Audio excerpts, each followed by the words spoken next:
Again, I'm Parisa Naruzzi. Empower DC is a citywide grassroots organization that helps to spearhead the DC Grassroots Planning Coalition.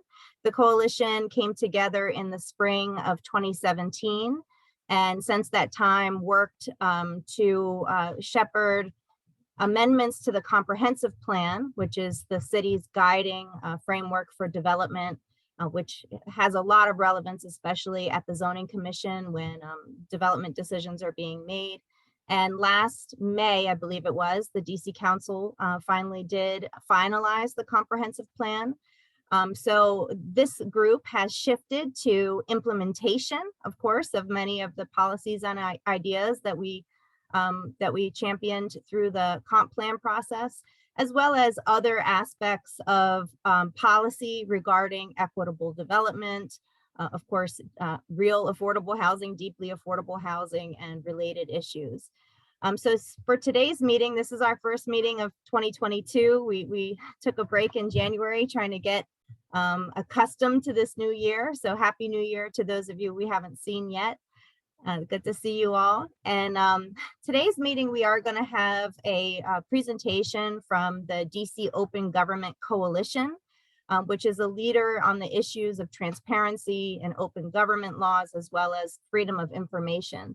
So we'll have a chance to learn the basics of what DC law calls for in terms of transparency, as well as how to file Freedom of Information Act requests.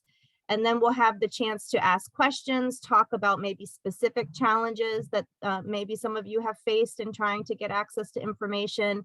And my understanding is that the coalition is willing to support individuals or organizations with some of those ongoing efforts.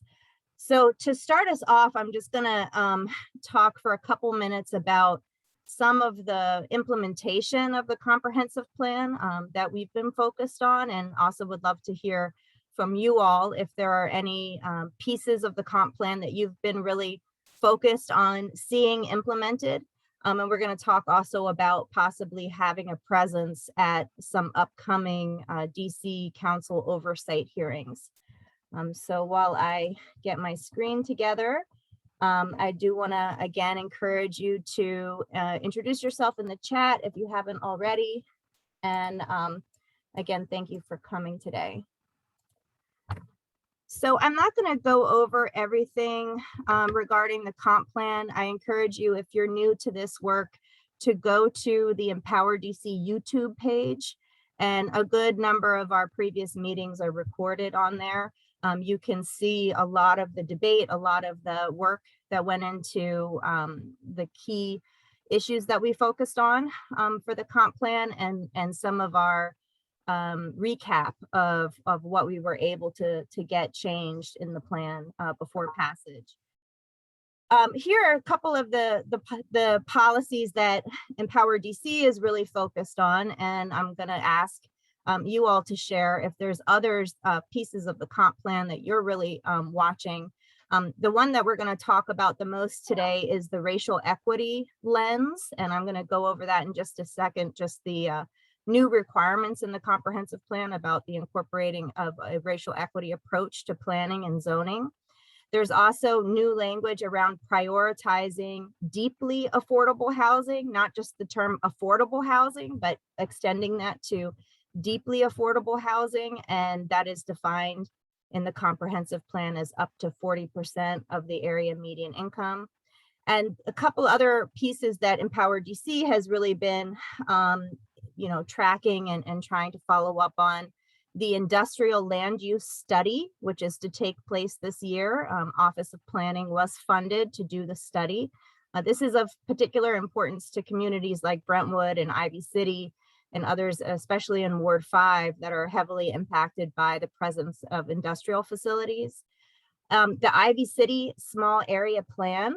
Ivy City is a neighborhood that we have a longstanding relationship with, and actually this year is the 150th anniversary of the founding of Ivy City, one of DC's most historic Black communities.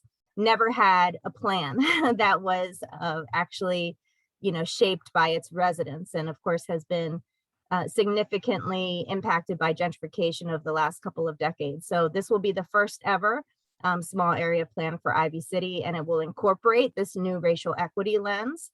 And there's also a piece in the comp plan that hasn't gotten any movement yet that we're really interested in pushing, which it calls for an anti-displacement strategy. And there's some language around that, which talks about the type of data, the type of information that needs to be assembled and tracked to identify the forces of displacement and come up with a strategy to prevent displacement.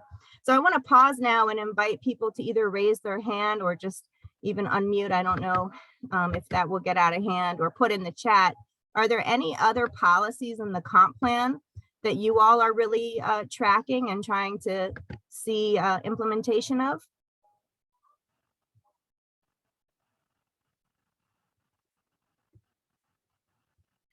Any hands or any comments in the chat? Yeah, I'm happy to weigh in on this. Just to echo the work of the coalition. My name is Chris Williams. I'm a member of the DC Grassroots Planning Coalition. But to echo Parissa's remarks in terms of the goals of the coalition and Empower DC, we really need the government agencies, both the executive and legislative branches, to really do the hard work of implementing the comprehensive plan in all aspects. We achieved major gains in racial equity in language, but it's really the implementation, particularly around the acute displacement that we've been seeing for the last 20 years. A lot of these projects, for example, were approved last year. And we're seeing these gentrifying projects go forward in my own neighborhood in Southwest. And so we really need more accelerated action. And thank you all for being on today's call, because really everyone needs to be at the table to help fight for a more equitable district. Pause for one more minute. Was there anybody on the call that is particularly tracking any other policies in the comp plan? It's helpful for us to be aware so that we can just, support one another. Okay. So if anything does come up, later, of course, feel free to message us. So I'm going to talk a little bit more about the racial equity policy in the comp plan. Racial equity was not really a concept in the 2016 comp plan, and in the 2021, I guess it is, comp plan. It is now a significant concept with multiple references, and it is, I believe, considered a guiding principle. This one of the things that the plan does a lot is direct agencies to incorporate a racial equity lens in their work. And so one of the things that we pushed for was sort of a definition of, okay, so what is a racial equity lens? So this piece was added to the implementation element. And I think the bullet points are helpful and just sort of, a benchmark of what types of things at the basic level should be incorporated into a racial equity lens. So we need to identify and consider past and current systemic racial inequities, identify who benefits or is burdened from a decision, disaggregate data by race and analyze data considering different impacts and outcomes by race, and evaluate the program activity or decisions to identify measures such as policies, plans, or requirements that reduce systemic racial inequities, eliminate race as a predictor of results, and promote equitable development outcomes. So that's a fairly, can you imagine if the city was actually doing that level of detailed analysis, even just the disaggregating of data alone, but also considering past and current inequities, et cetera. And then it goes further, and this is one particular area of interest for us, to specifically call for a racial equity approach to planning and zoning. And so in this section that's highlighted above, it says specifically, this shall specifically include a process for the zoning commission to evaluate all actions through a racial equity lens as part of its comprehensive plan consistency analysis. So this is new, okay? The Zoning Commission, for those of you, who may not know, is the place where big developments, get approved, right? Especially the ones that are called PUDs or planned unit developments. Anything that requires a change in land use on the maps, a map amendment, and some other types of projects require approval from the Zoning Commission. And the standard that the statute says that the Zoning Commission shall not approve projects that are inconsistent with the comprehensive plan.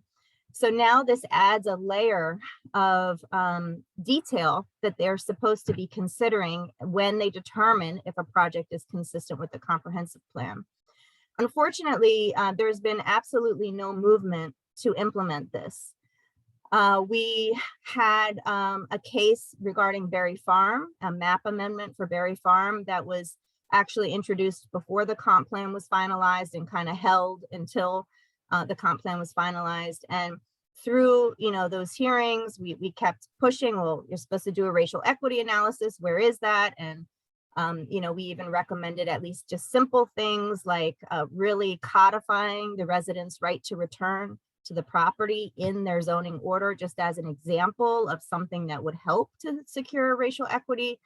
And unfortunately, it's thus far the Office of Planning and the Office of Zoning have not delivered any type of template or process. Like again, here it says it shall include a process for evaluation. They have not developed it, or at least if they've developed it, they have not made it public. They have not used it publicly. After Berry Farm, there was a similar situation with Park Morton. William Jordan, who's on the call today, is actively working with the Park Morton residents and went through that process again, pushing on this and not getting results. So what we've done since then is, and here's just a, it has not been implemented in zoning. It also has not been articulated yet by the Office of Planning in any of its efforts. So the comp plan actually requires the racial equity approach in small area planning, Ivy City, Friendship Heights, those are on the schedule this year, as well as in things like the industrial land use study that specifically the council said to incorporate a racial equity consideration there. So Office of Planning has actually not articulated how it will do any of this yet. And we're going on a year, since the passage of the comp plan. The Office of Racial Equity, which is the office that was created under the mayor's office through the REACH Act, the Racial Equity Achieves Results Act, was supposed to be developing tools to assist the agencies with doing this. And we have not seen anything publicly released from that office either. One thing you want to note is that, the planning director, Andrew Trueblood, did step down towards the end of last year. And so we have an interim director right now, and there will be a process for identifying, and the council confirming a new Office of Planning director. So we certainly feel that this needs to be a major focus for the new director. But another thing that has happened more recently, I guess, again, it was towards the end of last year, the Attorney General's office, Carl Racine's office, announced that it was no longer going to be the legal counsel for the Zoning Commission, and was now able to work on land use and zoning in the public interest.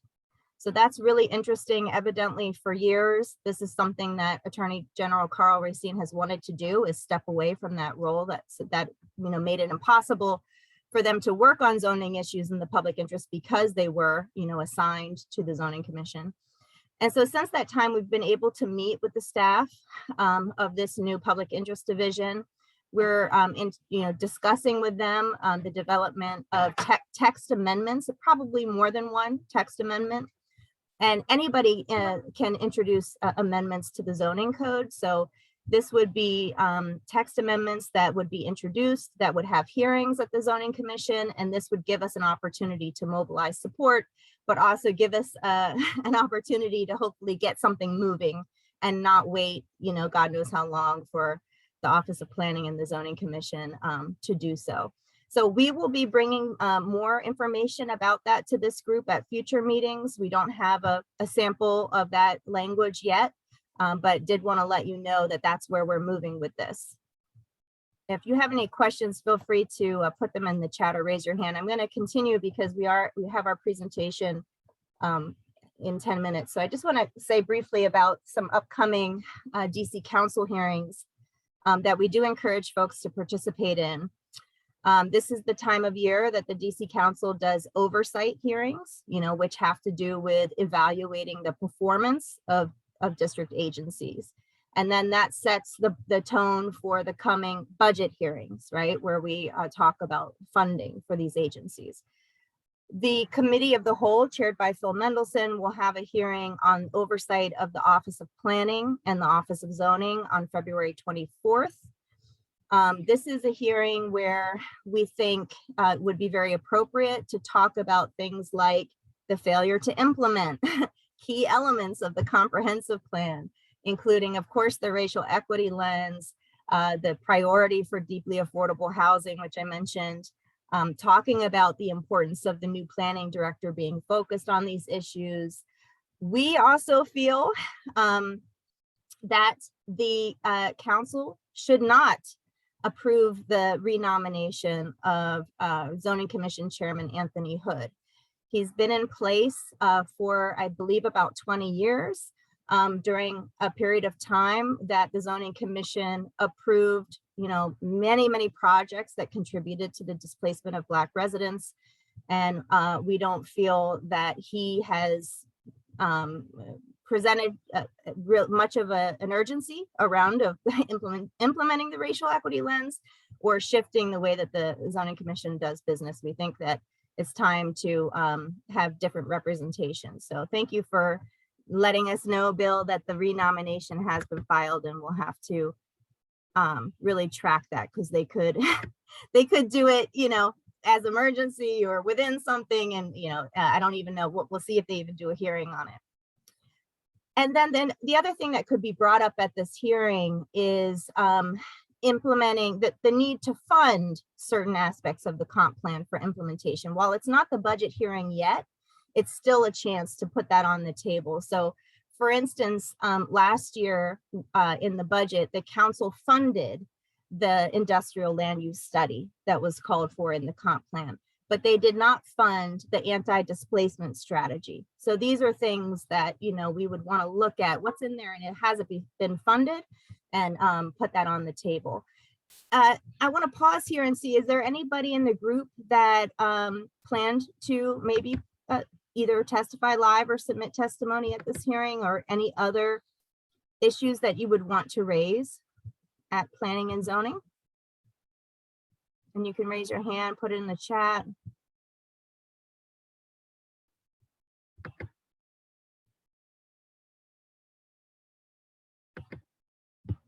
Okay.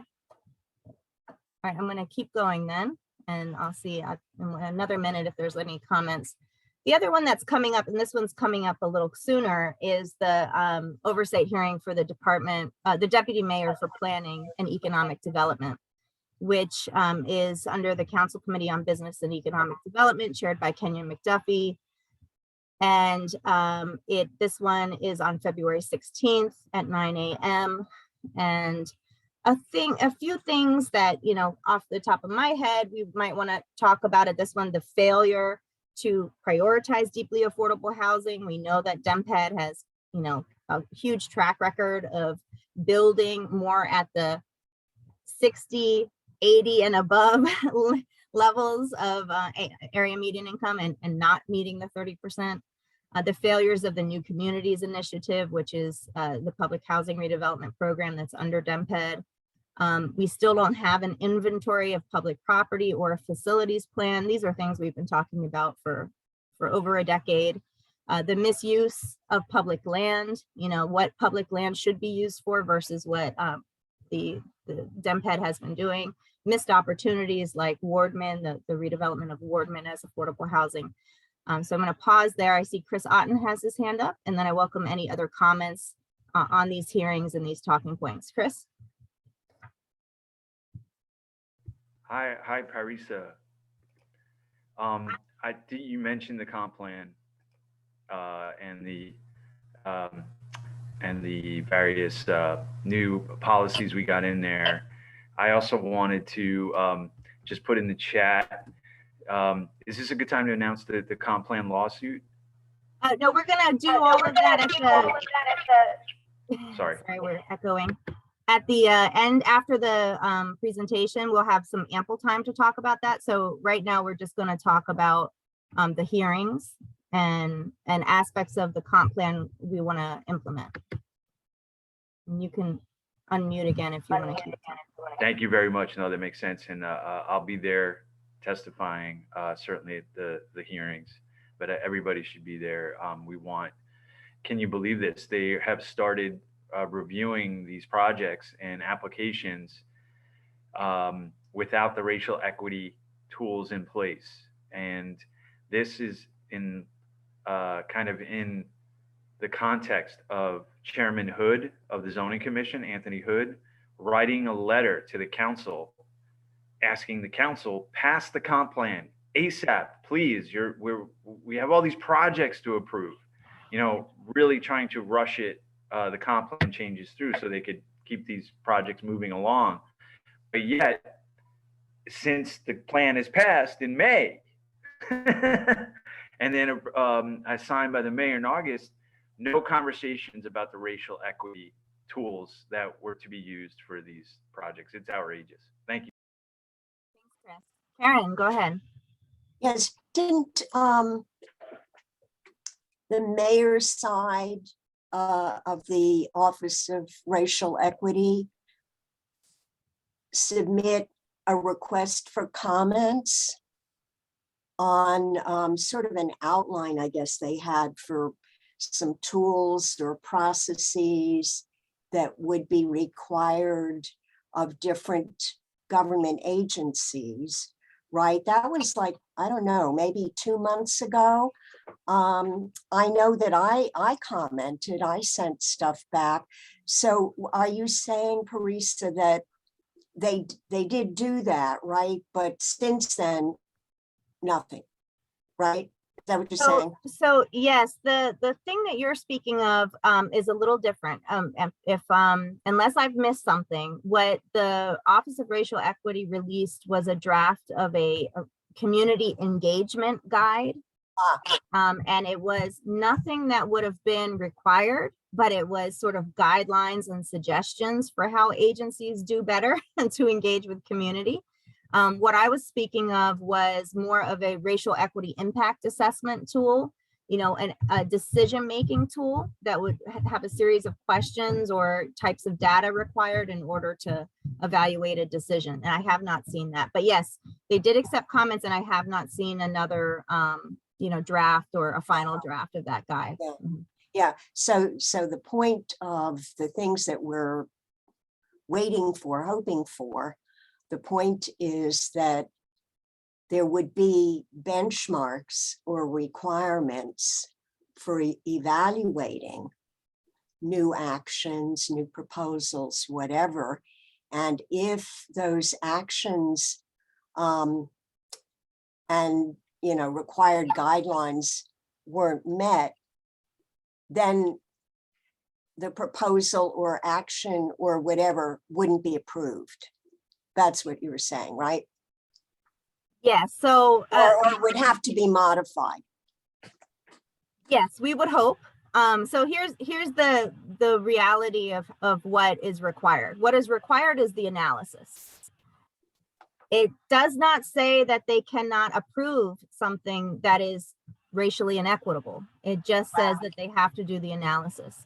And that's where we come in also, because if people are not paying attention and raising, visibility, it will make no difference that there's the analysis. So it does help us because it forces the conversation. It puts stuff on the record. that, what the analysis is, but I'll give you an example, which is the DC Council Office on of Racial Equity, which is currently developing racial equity impact assessments for legislation. Sometimes the council, sometimes it impacts their thinking and they vote accordingly. Sometimes they ignore it. So, and the same thing could happen. I just switched back to the slide to again remind us of these 4 bullet points that the comp plan included on racial equity lens. And so we would be looking for tools that spell this out in more specificity, right? So breaking this down further, what type of data, how far back is the data, how do you different ways to break this down and spell out what the process, again, the comp plan calls for a process to be applied. So it shouldn't be so, subjective. Well, I think this is racially equitable, or I don't, that there's a process in place that should be followed. Anne, I think I saw you raise your hand. Right. I was wondering if you could elaborate on the inventory of public lands and stuff. Yeah, toward the end. I can. Yeah, and I'm going to go Great. back to the, somebody asked for the date of the hearing again. So let me go back to that. So it's on the screen. Oops, Good. sorry. So the comprehensive plan has called for years a master facilities plan and an inventory of public property. We had a campaign, I'm sorry, I'm having a hard time finding it. We had a campaign from 2005 to 2010 called the People's Property Campaign. Some of you were part of that. And it really hinged on this because the city is declaring land surplus, which is defined as no longer required for public uses, and disposing of it to developers. Yet we have no real sense of what do we have and what do we need, right? So we hear from communities that say, hey, we need more green space, or we need a senior center, or we need whatever it is. And there's no way to match the needs with what available land we have, DC government land, because we don't have an inventory of public property, and we don't have, or at least not publicly, and we don't have a master facilities plan that lays out the future projected needs. Certain agencies may have one. I think, the libraries did their own, for instance, and it's identified, okay, we need a new Ward 5 library, but we don't have it for the city at whole. Then we talk about issues like facilities that are extremely defunct and need to be replaced. The jail is one example. I think that there's others as well. And we've done no planning for these types of things. We have a need for parking, school buses, and we've done no planning. So we dump it in a neighborhood that's already overburdened. And so this is the thing that I'm referring to there. Thank you. Or William?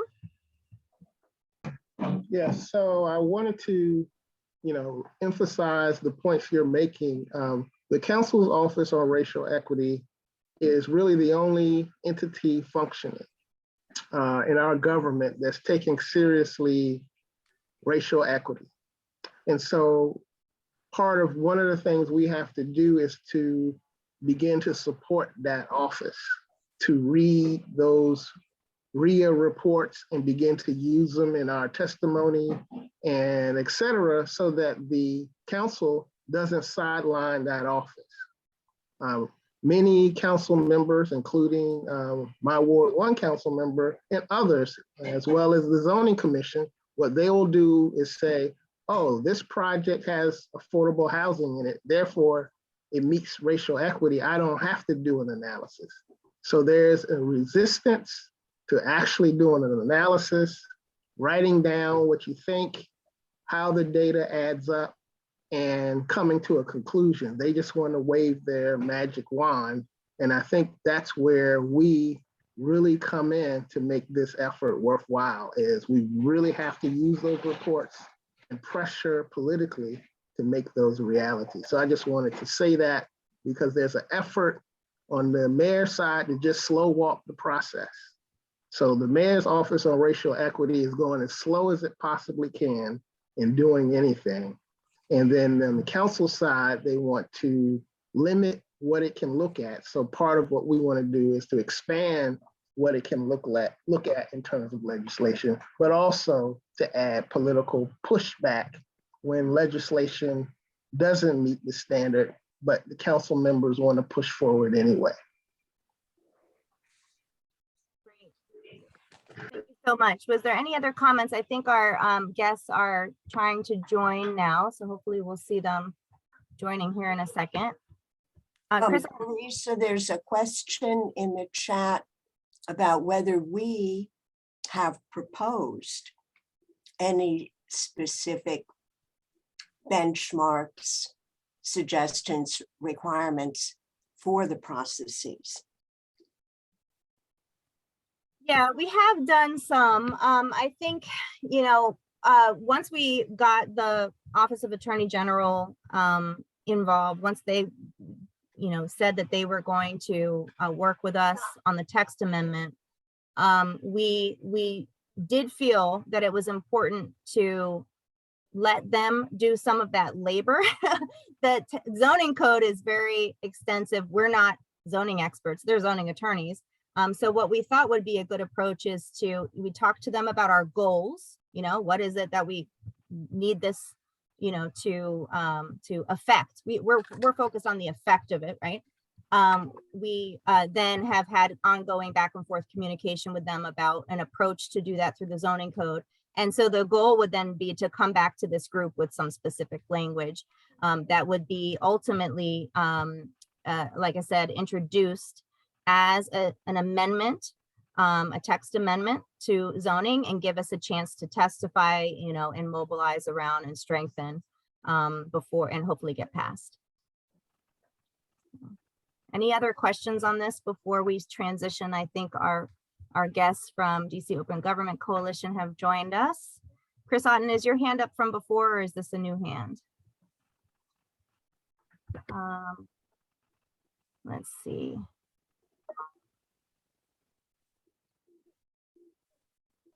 I mean, the problem with the process you just described is we need the hearing, right? It needs to come to a hearing so people can testify. And that seems to be such a bottleneck with the DC Council, is getting hearings. It's not a council hearing, though. It's not a council hearing.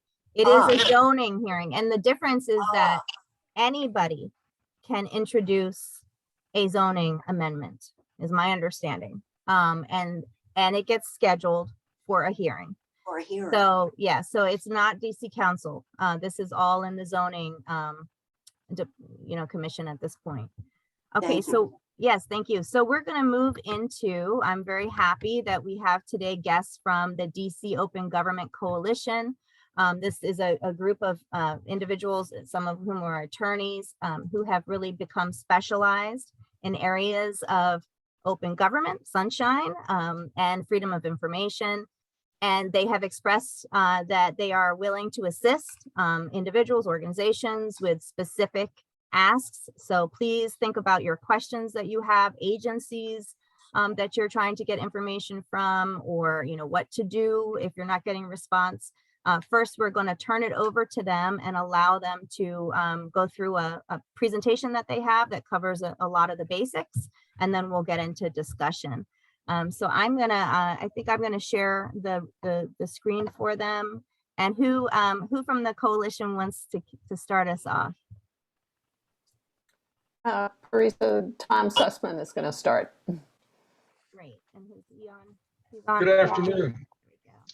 Excellent. So I'm the warm-up act today. Tom Sussman. I am a lawyer. I've been involved in open government and freedom of information issues for over 50 years, since I came to Washington, working with the federal government on FOIA in the Justice Department and then on the Hill. And about 14 years ago, I joined with a group of colleagues from the community to start the DC Open Government Coalition. We have a website, dcogc.org, which I suggest if you're interested in pursuing almost any of the issues that we will be discussing today, The website is quite full of research, of advocacy related information and news of what's going on in your community. Just briefly, the various activities of the Open Government Coalition include education. Today is the third of our community workshops that Miranda Spivak has organized, and she will be coordinating this one. We're involved in litigation. We've sued the DC Council for access to personal email accounts that involve DC business, and we actually won a consent judgment from them on that case, currently before the DC Court of Appeals on required proactive disclosure of education data. Testimony before the DC Council, almost too many to mention. Just this season, we've been testifying and have planned and are planning testimony on ANCs, the Office of Chief Technology in the district, the Chief Medical Examiner's Office, Hearings and Appeals, and of course, we always have a lot to say about MPD, access to body cams, access to disciplinary materials and the like. Research, and then finally events. Every spring we have a Sunshine Week event in March, and I hope to be able to get invitations to all of you out as we plan this one. We don't yet know whether it's going to be virtual or in person, but we've had council members, the mayor, and other district luminaries join with community activists to discuss what is current in open government. So with that overview, I'm going to go on mute and let Miranda set the stage for today's workshop. Great. Thanks, Tom, very much. Thanks to all of you in the Grassroots Planning Coalition for having us. We are a group of volunteers, and I'm a journalist. I used to work at the Washington Post, which is actually where I started to really encounter, even as a journalist, all the problems of getting information from state and local governments, never mind the federal government. That's a whole nother story. And Parisa, if you want to just start to flip through the slides, we're going to go to a brief video. This is who we are and who our speakers are. Our video is a quick little video that we put together. We'd be interested actually in your reactions, because this is a new thing for us. So, if this is useful to you, but why don't we go ahead and just play that, and then we'll go to two of our colleagues on the board who will go into detail about how to get records, and how to get and make sure that the meetings that you want to attend remain open to the public as they're supposed to under DC law. So Parisa, if you want to go ahead, thanks. And it has been 3 years since my son was killed that I still haven't found the answer that I need to find to why my son was killed by Officer James Wilson. And he did not identify himself when he pulled the gun, when he shot my son.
Okay. I'm not sure what happened there, but we'll work out our technical problems for the future. Tom, if you want to go back for a second and go through the brief timeline that we have, and maybe we can, Parisa, you can start to whip through these slides. Tom can talk a little bit about the founding of the coalition and some of the accomplishments by date.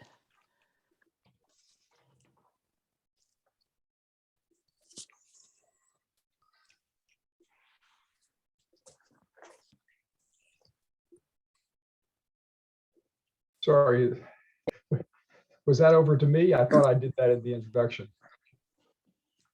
All right, if you just want to briefly point out these events by date, and then we'll go to Alyssa Doom. Let's go to Alyssa, because all of this is in great detail. If any of you are interested in the Open Meetings Act, we've got a how-to information. If you're interested in police body cams, we have a long history with testimony posted. So please view our website as a resource. And for the last, since 2009, we've been active as a community organization in all elements of open government. So let's go to Alyssa. That sounds good. And I put the link to or the name of the our website in the chat if anybody wants the further information that Tom has outlined. And Alyssa Doom is going to go through how to get records from the DC government. So we'll turn it over to Alyssa. Thanks, Tom. Thanks, Miranda. So Parisa, if you want to skip through, there we go. We can just stop here. So thanks all for having us today. And thanks for Parisa for organizing. So I, as Miranda mentioned, am going to be giving a brief overview of the Freedom of Information Act, or FOIA, and how to submit a records request under the law. I also just wanted to flag that if folks want to put questions in the chat box, feel free to do that. And I think the members of the DC OGC that are on will try to answer those. And I know it's a nice day outside and it's right before we're about to get a bunch of snow potentially. So I might try to speed things up just so folks can enjoy the rest of their afternoon. But just note that if you have any questions afterward, we'll have all of our contact information for folks. So if you want to reach out to us, we will be sharing that. So if you could skip to the next slide. This is just a really quick video that one of our colleagues put together. And if you want to go ahead and play this, Parisa, that'd be great. Thanks.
Thanks, Parisa. You can skip to the next slide. Great, thank you. So what we just learned from that video is that the Freedom of Information Act is a DC law that gives the public the right to access information about the DC government.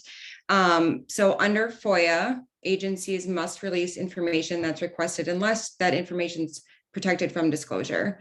And then can we jump to the next slide? And before I get into this, I just did want to note, some folks were asking if we could share the slides after. Yes, we will share the slides as well as a tip sheet for how to submit a FOIA request. So in the video, you saw some basic examples of the types of data that you can request under FOIA. So in terms of trying to get information from the government, this slide just shows you sort of more broadly what kind of data you can obtain. So when making a FOIA request, you'll want to ask yourself, is the information you're looking for enforced or inspected, licensed, or purchased? These are the basic types of information you should be able to request. And again, our tip sheet will give you sort of a more comprehensive picture of what kinds of info you can obtain. Next slide. Great. So who handles requests? There is no central body within the DC government that handles FOIA requests. Instead, each agency processes the requests that it receives. And the primary points of contact for DC FOIA requests are the agency FOIA officer and agency director. So one thing I want to note is that when you make a request, the agency isn't required to do research or analyze any data, but rather to make a reasonable effort to locate records that already exist. So it's just important to know this so you can manage your expectations and make sure that you're looking for something, that when you're looking for something, you can expect that already exists. Next slide. So before I get into how to submit a FOIA, I do just want to quickly point out that filing an open records request should really be your last resort. So before you start the process, you should try the old-fashioned way, which is to ask for the info that you want from the entity that you think has it. So not everything will require a formal records request, and you might actually be pretty surprised to see how much information is already out there in the open. So, but what if that doesn't work? Next slide. So there are a couple of different avenues for submitting a request. First, you can go through the DC government's FOIA portal. This website is going to be included on our tip sheet. Or you can also submit a request via snail mail, fax, or email addressed to the DC agency FOIA officer or the agency director. There is a list of FOIA officers on their website that you'll be able to locate, and the DC Council. So the DC Council doesn't use the portal, and if you want info from them, you're going to have to submit it directly to them. So there is an exception there. When submitting to either, you should label that you're making a FOIA request in the sort of subject line, and you should be sure to include your contact information so that the officer can contact you directly about your request. Next slide. So here's an example of a very basic request. Something to keep in mind is that you should be as specific as possible in your message so that the FOIA officer has all the information that they need to find exactly what it is that you're looking for. Make sure that your description is very, very clear. So include things like names, dates, places, events, subject, other sort of pertinent details that are going to be able to help the FOIA officer or the public body find the records that you're looking for. You can think about it as, I lost my keys and I need to sort of describe them in as much detail as I can for somebody who doesn't know what they look like to help me find them. So really you want to use as much detail as possible.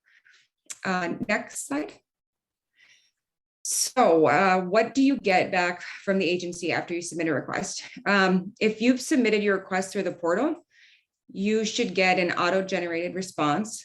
But if your request went to the FOIA officer through mail or through email, you should get an introduction or acknowledgement of your request.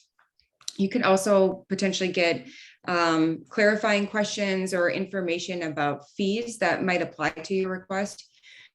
They should give you a sense of processing timeline. So when can you expect to get those records? And they should also give you their contact information so you can reach out to them with any questions. So all things you can expect to hear back. Next slide, please. So timing. In terms of timing, FOIA records should be processed within 15 business days. There's some exceptions to this. So for body worn camera footage, you can expect, or you should allow 25 days.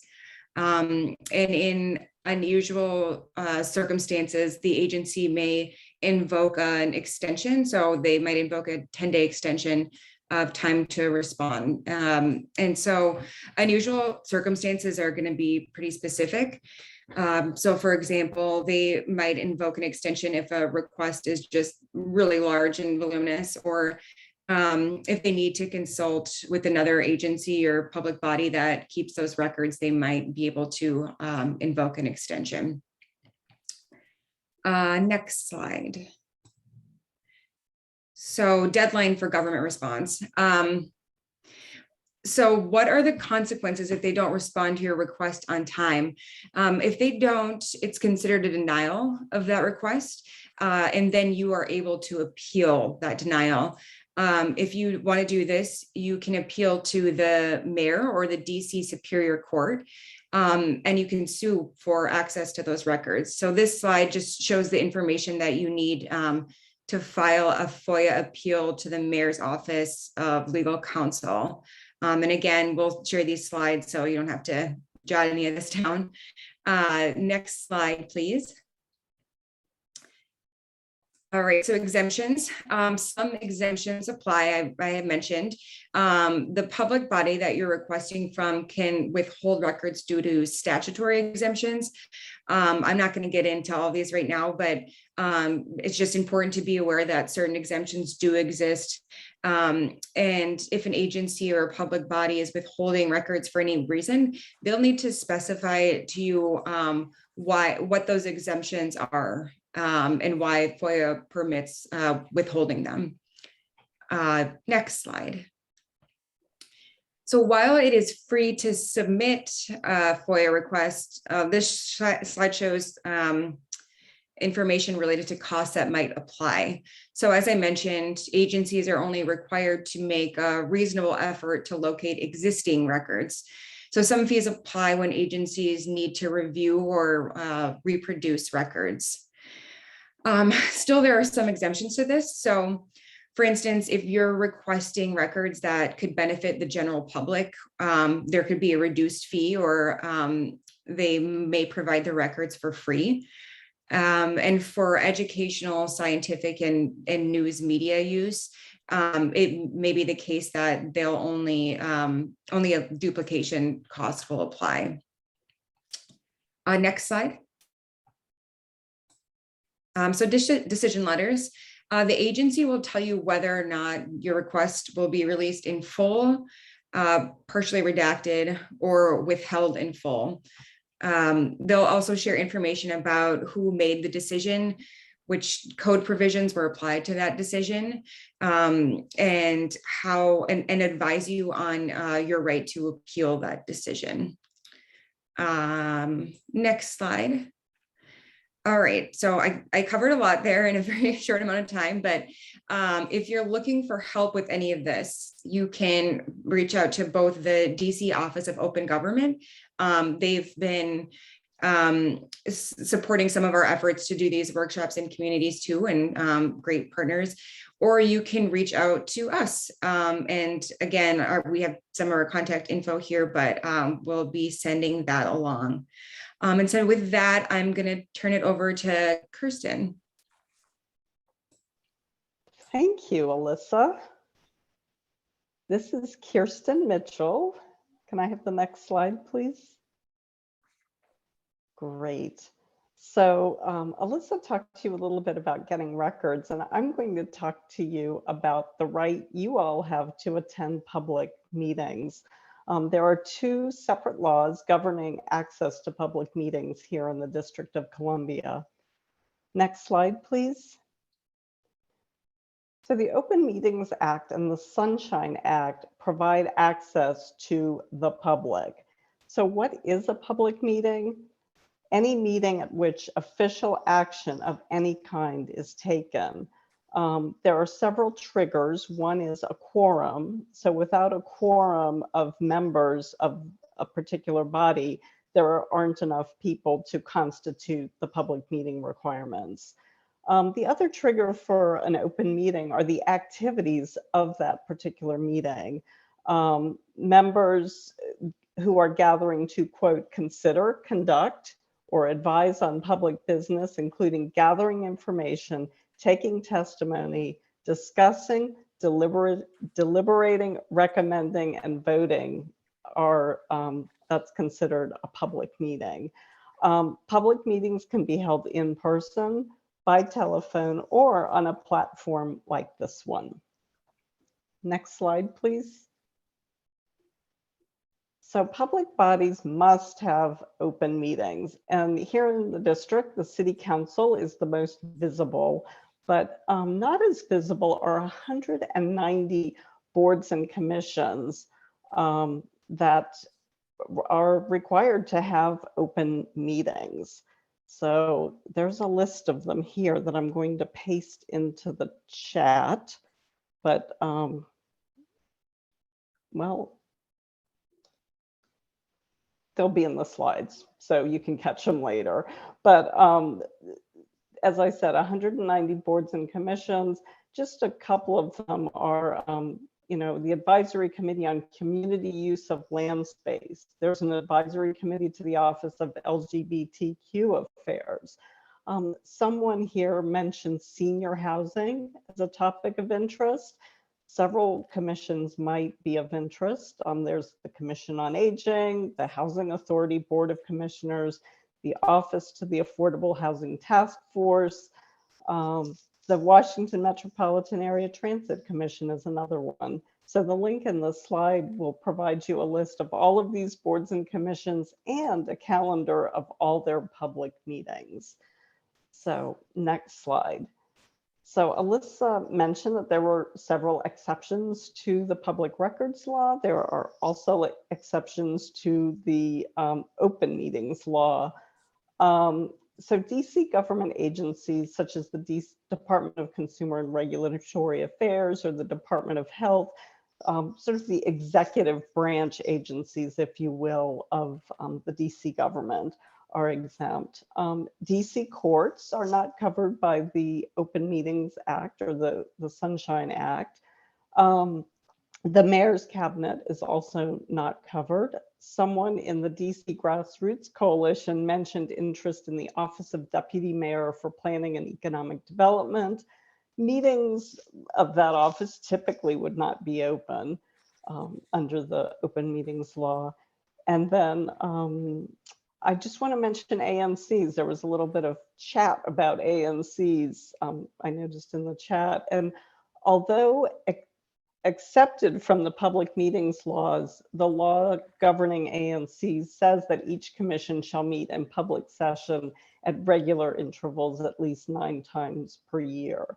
So I mention ANCs because they're arguably the most visible and closest to the people of DC's public bodies, 40 ANCs and I think nearly 300 ANC commissioners here in DC, but not covered by the open meetings law. And I'll return to that in a couple of minutes. Next slide, please. So advance notice about meetings. Notice must be provided when meetings are scheduled and when the schedule is changed. Public bodies must provide notice as early as possible, but not less than 48 hours or 2 business days, whichever is greater, before a meeting. And they must post these notices either in the well, both in the office of the public body or a location that is readily accessible to the public, but more importantly, they must post them online. And the notice must include the date, the time, location, and planned agenda. Next slide, please. So closed meetings can occur in certain circumstances. The meeting notice must, if feasible, provide a notice of intent to close the meeting and citations to the reason for closure under the Act. In the actual meeting itself, the presiding officer must explain the reason for the closure, including citing an allowable reason from the list of 14 exceptions in DC's Open Meetings Act. A majority of the members present must meet and vote in public session in favor of closure before closing a meeting or part of a meeting. And the discussion in the closed session must be limited to the 14 exceptions. I'm not going to go through the 14 exceptions, but I'll mention just a couple of them. Matters of attorney-client privilege, collective bargaining negotiations, disciplinary matters, investigations of alleged criminal or civil misconduct, things like trade secrets and commercial or financial information obtained from outside the government. So next slide, please. Okay, so if you're having trouble, what are some things you can do? The first thing, if you're feeling brave, you can speak up. If you see this happening in front of you and ask for clarification and for the reasons why the meeting is being closed. Any member of the public may notify the Office of Open Government, the DC Office of Open Government, of a violation of the Open Meetings Act. Alyssa mentioned that earlier. They cover both open records and open meetings. And the Office of Open Government may bring a lawsuit to enforce the Open Meetings Act before or after the meeting in question takes place. And then I'm going to circle back to the ANC exception because the Office of Open Government does not have jurisdiction. Earlier this week, an Open Government Coalition member testified on this issue before a committee of the DC Council. And our colleague Robert Becker testified that while several ANCs here in the city fully comply with the Open Meetings Act, even though they technically don't have to, the Office of Open Government receives complaints that ANCs met either without giving adequate public notice or held secret meetings. And the office has had to tell those who file those complaints that it cannot help because it lacks jurisdiction. And of course, you all are always welcome to let our coalition, the DC Open Government Coalition, know if you're having access issues. So with that, I think we are finished with the formal part of our presentation, and I will turn it back over to my colleagues. Tom, Maria? Yeah, I think we're gonna, there's some questions in the chat that I think we'll try to address. And thanks to Alyssa and Kirsten for those presentations. And we will be circulating after the fact. We have your emails from the list that Parisa gave us. So we'll be circulating our tip sheet, our slides, everything. And you can also get in touch with us too. Occasionally our lawyers will go to bat and litigate some of these issues. But anyway, some of that's already in the chat, but feel free to reach out to us. Somebody asked a question about DC public schools and whether they are subject to open meetings laws and open records laws. Kirsten, you want to take that on? Sure. So DC public schools are, but the charter schools are not. And that's something that sort of that dichotomy is something that's been of real interest to the DC Open Government Coalition. And I think was mentioned in one of the one of the presentations earlier, one of the videos, that we've been advocating for access to charter schools. Yeah, Tom, there was a law change on that, wasn't there?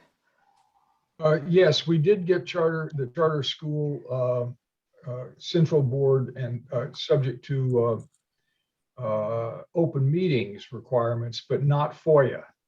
And since the public schools are subject as public entities within the district are subject to the Freedom of Information Act, pursuant to the procedures you just heard about, we saw no reason why charter schools, which receive almost 50% of the district's school funding, shouldn't also have that same responsibility. And we'll continue to work on that. I should also say on ANCs, those of you who are involved with the ANCs, there will be a new director of the central office of ANCs. We've been, I'd say, beating on their door for at least a decade to provide more assistance to the ANCs to be able to harness technology for providing notice, for recording meetings, for providing information after the fact on those meetings. And I think, in fact, we're submitting testimony before the council. We may have done it last week. The council made funding available for technology for the ANC office. They have not yet made it available to the various ANCs. And this is something that, frankly, each of you, depending on your ward and your ANC, ought to speak out on, because it's extremely important that there be a central portal for ANCs, that they have support, technological support for getting notice out and recording meetings. And that's not, it's no longer brain surgery. That's actually quite easy, but the district is lagging behind in that area. There's another open meetings question about the availability of recordings and meeting minutes. Kirsten, you want to tackle that one? Yeah, so those are required. Thank you so much for asking that question, because those are required to be minutes to be taken and posted online and made available for people to listen to and read. Is there a requirement for those meetings to be recorded too in some way, so that there's an oral recording you can listen to? I don't believe so. I don't believe there's the recording requirement, but there is the minutes requirement for all of them. Yeah. Okay. And some of them have recorded, I believe. But yeah, but my not experience required to. is that if there is a recording, it should be publicly available, but it may not be a requirement. But that's, a good question to. There's another question about fees and high fees being charged as a way to deter requests. It's a common experience in my experience, but maybe others want to talk about that too. Yes, it's definitely goes back to the beginning of freedom of information in most every state, every country, the federal level, where fees are used by the bureaucracy to slow, if not obstruct, access. In DC, for example, videos, and we were involved with the police video cam issue that I mentioned earlier. And theoretically, they are available under the Freedom of Information Act. I mean, we actually fought against legislation that would seal off access, but the MPD was charging just an exorbitant. I think you saw in the opening sequence the mother talking about wanting to see information about who killed her son. Video access, they want thousands of dollars for video access. And I think it's fair game to two things. One is to complain and appeal if you if you feel that the requirement for fees are obstructing access. And there are specific provisions on who can charge and how much can be charged. It's not unlimited. The Office of Open Government can also be helpful to consult with in sort of mediating fee disputes.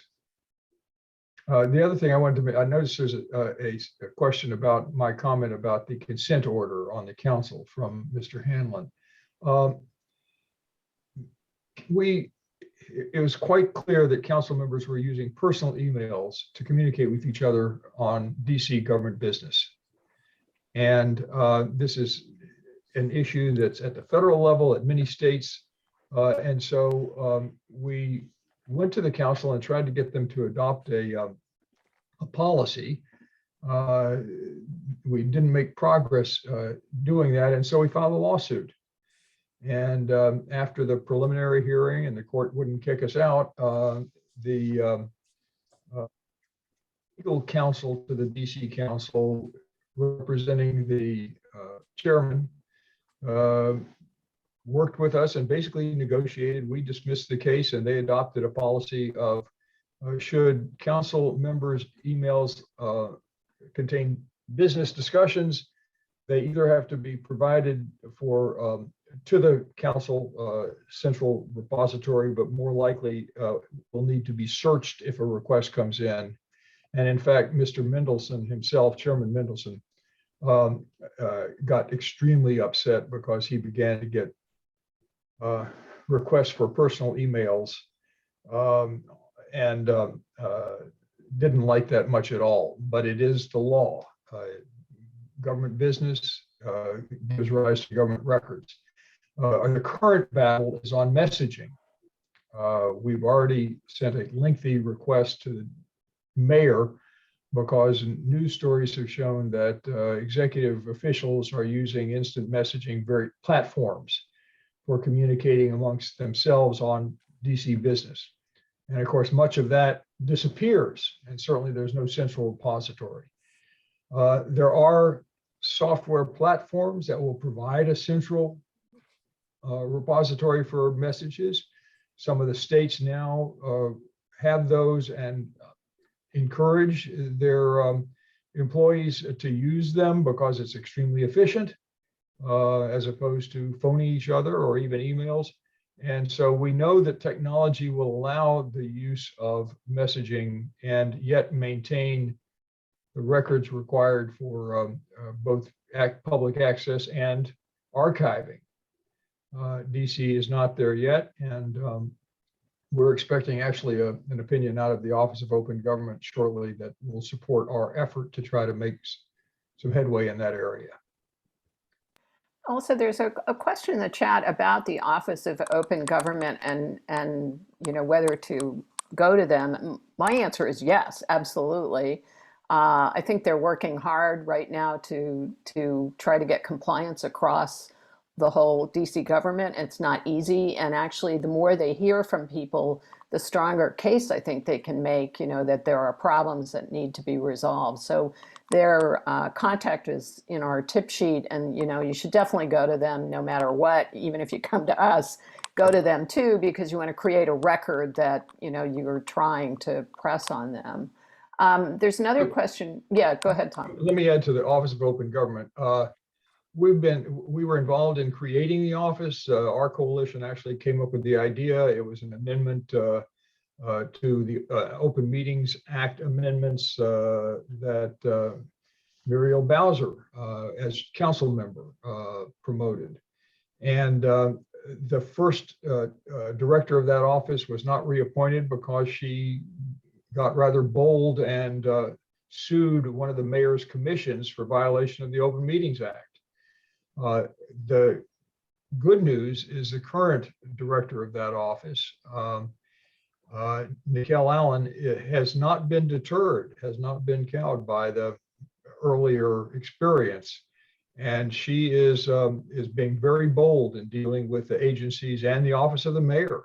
So we are fully supportive. We have been working to get additional staff, additional funding, and frankly, additional powers for her. Because that's a lot better than having to go to court to enforce the law. On the follow-up question about, there was one about email council members being, emails amongst council members being exempt. The exemptions in the Freedom of Information Act still apply to emails as well as to other kinds of records. So if it is many of those probably would be considered deliberative. The loophole, of course, is that they can talk amongst themselves and then go into a public meeting required by the Sunshine Law and the Open Meetings Act, having already pretty much decided where they're going to go. But that's there's really no way to kind of get into that by getting into their interaction, their email interaction. When you say deliberative, just to clarify, that means it would be exempt from disclosure, right? Okay, because it's before a decision is made. There's somebody else has asked a question about whether the pandemic has slowed things down. The short answer is yet, although we don't think it's a legitimate excuse since everything's been digitized for the last who knows how many years, but I don't know if any of my colleagues want to comment on that as well. We've objected certainly every time this has come up as an excuse, but you know, really so much is online now or on people's computers, even if they're working from home, that I think it's a pretty lame excuse 2 years plus in, but it's being invoked in many instances. I know in my own experience, it's been invoked fairly recently. So you really have to push back on that. There's another question about getting fees waived and how you go about doing that. You know, just briefly, if you're a homeowners association or some other representative of a nonprofit working in the public interest, I think that's a good rationale to use. But again, Tom, Kirsten, Alyssa, do you have anything to add to that question? Okay, I mean, you should try to always ask for the fees to be waived. That's your first position, it seems to me. There's another question about, is there a budget for paying for records requests, meaning I presume a government budget, also staff time and compilation of material costs money. How is that tracked? A lot of agencies do track it because they think it's all dreadfully burdensome and why should they be doing this? And you know, I don't know the answer to that, whether agencies have specific FOIA budgets. I don't know if anybody else has that. And most do not, and it's a double-edged sword because whenever the open government advocates talk about agencies needing to increase line item budgets, it's within the agency, but their FOIA budget is within the overall agency budget. And sometimes the FOIA budget is better off not being identified to the legislators, because if they cut it back, then the agency has an excuse for slowing down and not providing responses. A couple of other good recordings, if they aren't edited, are more accurate. This is an issue, absolutely right. And in fact, we had in our webinar last fall on, or maybe it was a year ago, on police body cam footage, we showed from Baltimore an unredacted recording. And then in DC, the faces blurred out, the license plates blurred out, the street names blurred out, which of course all costs money too, and also is not very helpful in terms of giving you a picture of what's going on. So this is something, there have been articles on the subject. Police unions across the country have fought against disclosures because obviously it identifies officers and provides a rather unmistakable record of what they've done. And of course, the very high profile shootings in the past few years have really come out because of the access to videos. I thought the question about voicemail and text messages was a great one. I mean, text messages, the issue is how do you get to them? We've all probably seen about what was it, Mike Pence, or one of the recent federal disclosures involved screenshots of text messages, which proved quite damning, actually. So I suspect that those who use text messages are going to want to see them disappear. And that's why we're sort of fighting the use of text messaging for business. I think voicemails would not, voice recordings. I don't, Miranda, do you remember what I don't think there's I haven't heard at a local level what that is. I think there used to be some federal debate over whether recordings could be available under the Freedom of Information Act. And I don't remember the answer to that question. And you're talking about voicemail recordings? Yes. In my experience, which is some in DC and then in Maryland, is that if it's the conduct of public business, they have been made public, usually with a fight, but definitely a fight worth having. Yeah, so. There are a couple more questions, and we promised only to take an hour of your time, which we will willingly abide by. And if you do have other questions for us, I put the contact information in the chat, and you're all going to get our follow-up with our tip sheet and slides and more ways to contact us and the DC Office of Open Government. But somebody asked, well, there are two questions. One is about the recent lawsuit that Amy Phillips, who happens to be a public defender, although she filed it on her own, has filed against the police department for going slow on FOIA requests for certain people. I gotta say, I am not surprised that they're doing this. I think it's good that they've been called to account for it, and I'm sure other people have something to say about it, but I think it's part of a long-standing pattern. Other agencies probably could be called out for the same thing. And then the other question, Tom and colleagues Kirsten and Alyssa, is about Phil Mendelson. If you wanted to comment on his record, somebody's asking us to do that. I'm going to step aside on that one. Yeah, well, I'll take that one because Phil Mendelson is, as I think I said earlier, no fan of open government, though he's been responsive to the community when he proposes amendments and emergency legislation and various things, which he has during the past few years, to block access in some way to district records. And we've been able to join with other community organizations and mobilize groups like yours. And he hears back from the community that this is a bad idea, and he backs off. So, he's proved to be a listener to the community. And that's one of the reasons why we want to spend time and go out to you and groups like yours to sensitize you to the fact that your voice can make a difference. And so, Mr. Mendelson took the jurisdiction over the Freedom of Information Act of DC into the Committee of the Whole, which we're hoping when the council reorganizes next year, he will put it back into a committee.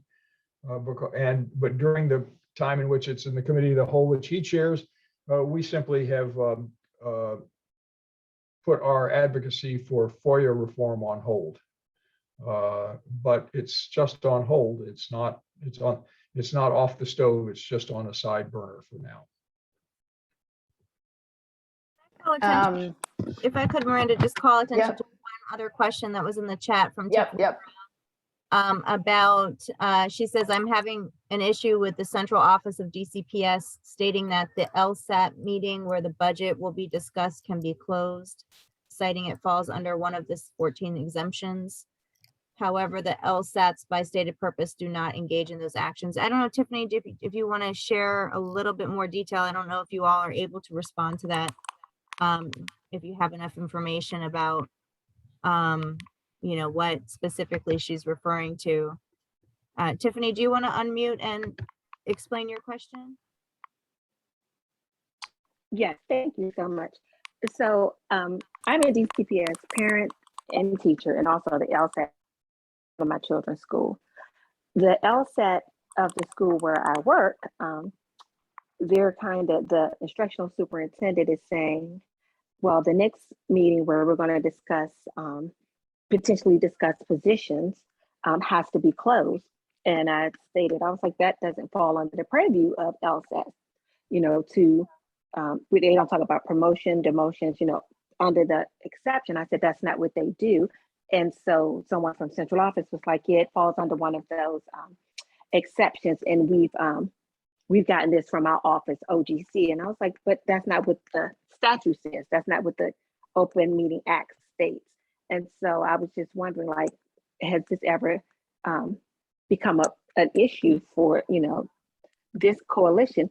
The school where I chair the LSAT, all our meetings are always open. We never discuss individual people. We discuss if there is going to be a cut, we discuss the position. It's never the person. And so I was just wondering, like, how do you get around that? Previously, the LSAT at my school, their meeting agendas aren't necessarily published beforehand. So I know that's a technical violation, but it just seems like the instructional superintendent at the school where I work is just kind of trying to exclude people. And I'm telling them, you can't exclude people when you're spending the government's money. You can't spend the money in the dark. Kirsten. Tom, go. So, well, this is Kirsten. I'll just say I popped the exception that Tiffany, I believe, is talking about into the chat. I'm fairly new to the coalition, so this issue has not been discussed yet in my short time, but Tom is the person to answer this. Have we dealt with LSAT stuff before? I'll tell you what I would do, and I don't know the answer to your question either as to whether Kirsten did put in the chat that there is an exception that relates to examinations, but the Office of Open Government has specific jurisdiction over Open Meetings Act. And as I said earlier, has sued agencies for holding closed meetings when they shouldn't have. And so I'd go immediately, Ms. Brown, to the Office of Open Government, and it's got a website. They answer their phone. They've got staff now, and raise this issue in time to see if you can get some opinion out of them. And thank you for us. You put the Kirsten has put the website, their website, on the chat, and they will make a call or issue an opinion on the subject in fairly short order. That is their very clear jurisdiction. And this is a reference to the local school advisory teams. That's correct, right? That's what we're talking about. Okay. Yeah. Okay. I think we're probably at the end of our time, but really, really appreciate all of you being interested in what we're doing. And we encourage you to be in touch with us and tell us about your problems and the occasional victory you might have had. We definitely want to hear about all of that. I put 2 contact emails in the chat. You'll get our follow-up information. And also, if you don't mind, a brief survey, because we're still pretty new at all this community outreach and trying to refine our presentations. And we'd love to hear from you about what you think works, what it doesn't work. If you have other issues, I know Parisa and I had talked about doing a follow-up session at some point if there's some very specific issues that we can help you with. We're happy to come back. So thank you all very much for having us. We want to thank you so much, first for the work that you do, and then for spending some time with us today. So thank you, Kirsten, Alyssa, Miranda, Thomas. Appreciate your time. Looking forward to partnering and working together in the future. And encourage everybody to follow up with you also on any specific challenges. I know there are many people in this group that probably have tried to do for you. So. Let me also just mention the name of Hope Roberts, who's a new volunteer who did the videos and supported us on the presentations, which would have been much less interesting and engaging without Hope's involvement. So I want to thank her publicly. Yeah, well, and also thank Tom for finding Hope for us. So she really has helped. Wonderful. Well, thank you all. Appreciate you. And as you all exit, we're going to just continue with some of our DC Grassroots Planning Coalition business. At this time, we're going to move into a few other updates. First, from steering committee members about specific projects that they're involved in, and then also welcome any of you who have announcements or updates that you want to share to just indicate that by raising your hand or put it in the chat. So I'm going to start with Chris Williams, who wants to share a little information that some of you may have not heard yet about HUD and their visit to DC Housing Authority. Go ahead, Chris. Yeah, thank you, Parissa, and thank you to our presenters on FOIA. So you may be aware that there is an investigation within the DC Office of Inspector General relating to various matters of malfeasance within the DC Public Housing Agency. There is also an active, what they're calling assessment by our U.S. Department of Housing and Urban Development, what we know to be HUD. This is, in sort of layman's terms, an investigation. It is thorough. Officials are on site. And based on the materials that we've received in terms of what they're looking at, it's complete. And they are seeking to really bring the agency under public accountability. The agency, as we know, has engaged in activities, particularly around public housing redevelopment, where they act as an arm of development interests in the city, leading to displacement and the furtherance of racial inequities. So this is a major investigation, and we hope to see that as a result of this, either that there are wholesale changes within the agency or that it enters receivership, which it has been in recent memory. So that is a major update. I'd like to congratulate the Park Morton community for their recent meeting with HUD assessors and really talking about their challenges and what they regard as illegal activity in emptying out Park Morton and seeking to evict residents illegally. That was a very robust conversation. Their president, Shantae Hai, Ms. Shantae Hai, is an incredible leader for that community. So well organized, provided all of the data that HUD officials asked as a follow-up. So our hat is off to them and other folks who are engaging with this investigation and providing the necessary information to bring the Housing Authority under what is their mission and goal for our housing vulnerable communities. So thank you for the opportunity to make that announcement. And I see your hand. Is that in response? You want to add to that? Please go ahead. Unmute. Go ahead and unmute.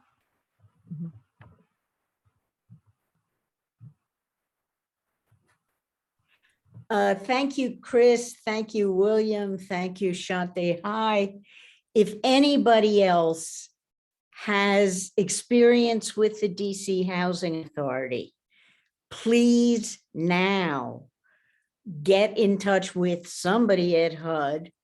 I can give you the names of the people who are overseeing the investigation or whatever. If you have contacts at HUD, please get in touch.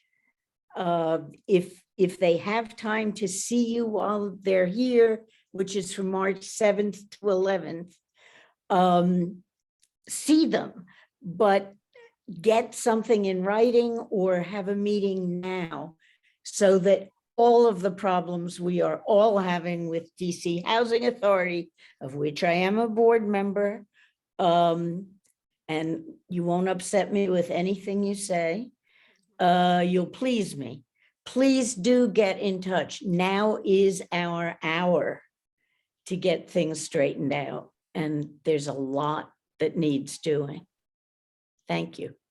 So much, Anne. If you could put those names in the chat, that would be great. If not, let's get them in our follow-up email. And now I'm going to invite Nick Deladon to share an announcement / update. Thank you, Parisa. I apologize, my camera isn't working this afternoon. I have been with the coalition, the Grassroots Coalition, for a few years now, and you know how hard we've been working to improve the comp plan, particularly in the areas of housing and development. However, there's another chapter, and that's what I want to say this afternoon. There's a chapter on transportation, and the city under Mayor Bowser has aggressively pursued a plan of bikes and bike plans throughout the city, which are harmful and need questioning, they need consideration, they need to be reviewed. And I believe that Grassroots Coalition has a role to play in this. They, with the new comp plan and the racial equity lens, the new decision-making tools that Parisa and we are working with the DC government in developing, they need to be applied to the bike plans. There's a wonderful study by the DC Policy Center, which shows that the bike plans favor a small demographic of white young males of a higher income level to the detriment of the rest of us, including the Black population. So one of the reasons that they point out this is that there are more Black people who need their cars to ride to work, and fewer of them, much fewer, are able to walk and bike to work simply because of where they live and where they work.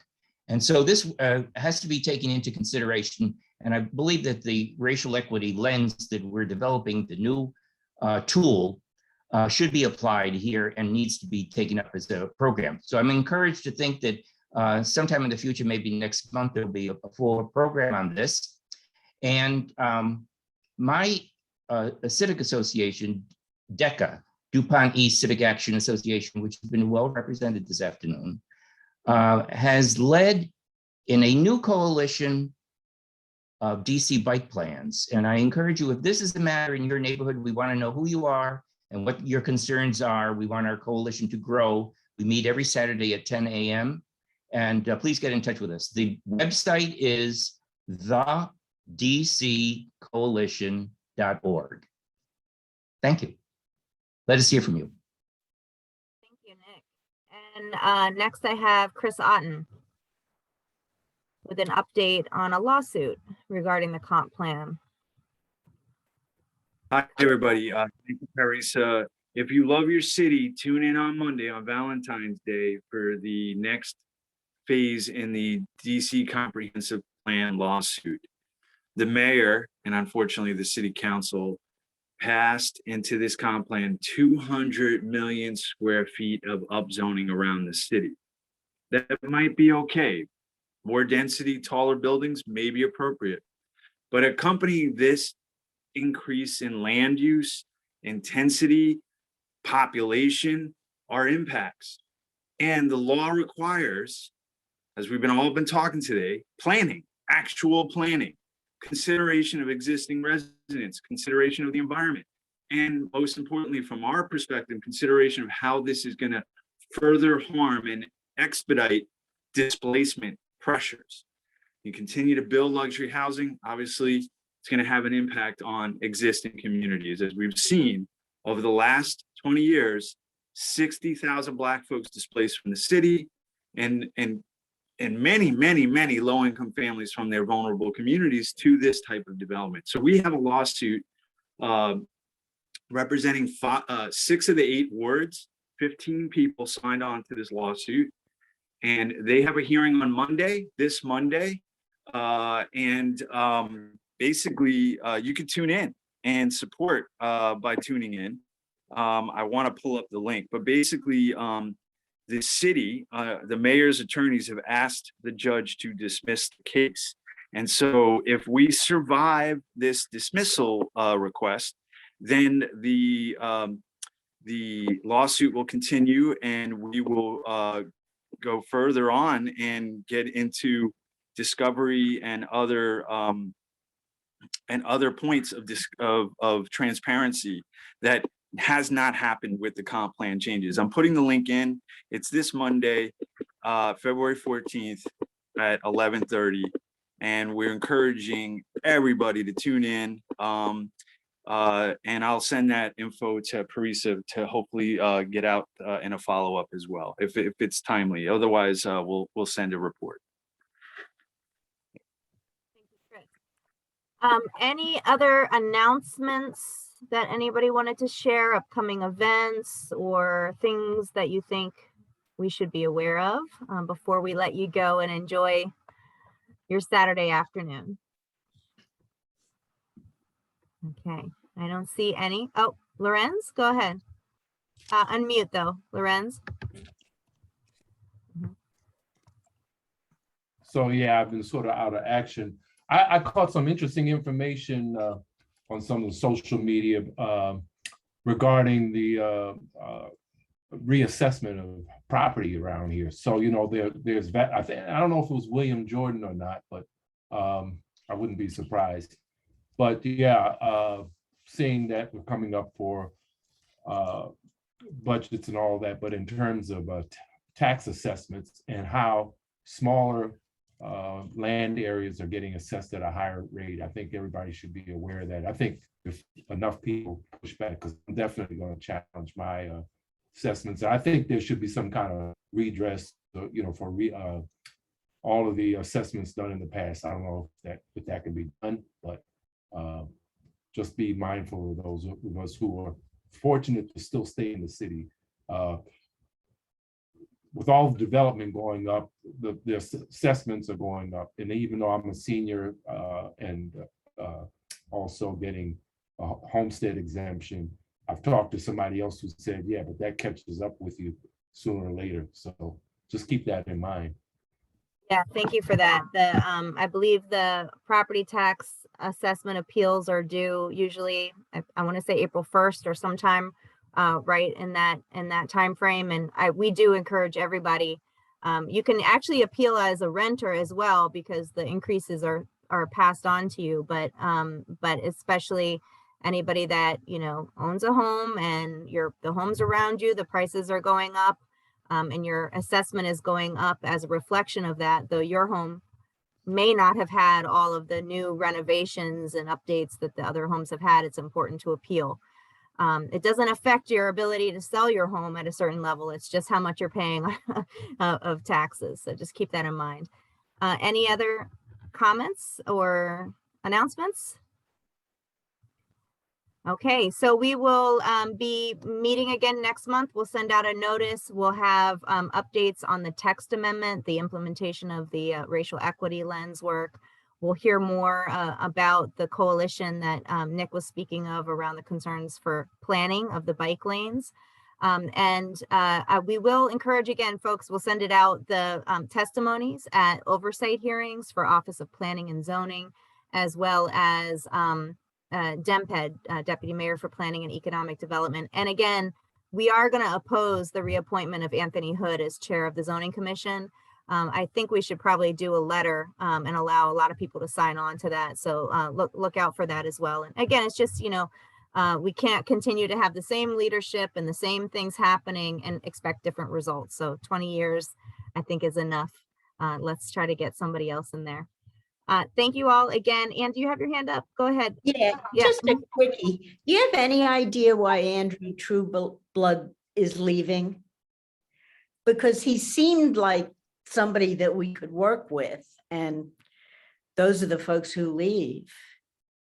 He took a job, I believe, at Georgetown, if I'm not mistaken. I think it's Georgetown, teaching, I believe. So, you know, I don't know. He I think was brought in really to get the comp plan done, and possibly wasn't intending to be there long term. The deputy that is now interim, Anita Cozart, is somebody that I think we should, you know, look into a little bit more and see if she's somebody that we actually think should be permanent. She does have a a background that includes working with Policy Link and is, you know, stated to be an equity expert. So I think we need to see a little bit more and maybe, you know, talk to her a little bit more about what her vision would be. Karen? Thanks, sorry. You're on mute, Karen. And then I see Cynthia's hand is up. Can you hear me? Yes. Thank you. Thank you. There's something in the chat about a housing production trust fund hearing on the 17th. Isn't that the one for government officials though? Because the one for public witnesses was a few weeks ago, right? Right, exactly. So it's one that you could only just view and hear what they say. Yeah, exactly. And so now, is that true for the other ones? The one on February 24th? For That's the not, zoning it's not true commission? for the other ones. Yeah, and in the slides, but I'll make sure it's in the follow-up, was the information for how to sign up or submit testimony for the other ones. So yeah, no, they already had the public witnesses for the trust fund, but these other ones are public witness hearings. Okay, and on the 16th, the McDuffie's hearing, is that one that is open to public? Public witnesses, yes. Yes, thank you. Cynthia? Hi, Parisa. I just want to thank you so much for the presentation today. It was so great. And at the same time, DC OGC did, you know, I guess, excellent presentation today. And I don't want to miss every single presentation they had today. The videos are great. And I just wanted to make sure that I will get, or everybody gets, the copy. We do have some issue groups that could use this kind of information that they had provided us. And I look forward to get a copy. Thank you so much. And this is my first time attending your. I'm glad you're here. Thank you for that. Yeah, so I will use, you know, when we did the meeting, we asked people to register, and that way we have the list of everybody that, you know, registered. So even if they didn't show up, I'm still going to send it. And then also the recording of this will be on the Empower DC YouTube page as well. So that will be visible, but I'll work to get that follow-up email out by, you know, Monday morning, so that you have the link to the hearing that Chris referenced and these upcoming hearings, as well as the presentations and everything. Great. Well, thank you all. Appreciate you, and enjoy the rest of your day. We'll see you soon. Thank you. Feel free to unmute and say goodbye. Thanks very much. Thank Teresa. you. Thanks Bye-bye. to everyone. Bye all. Good meeting. Thanks to everyone.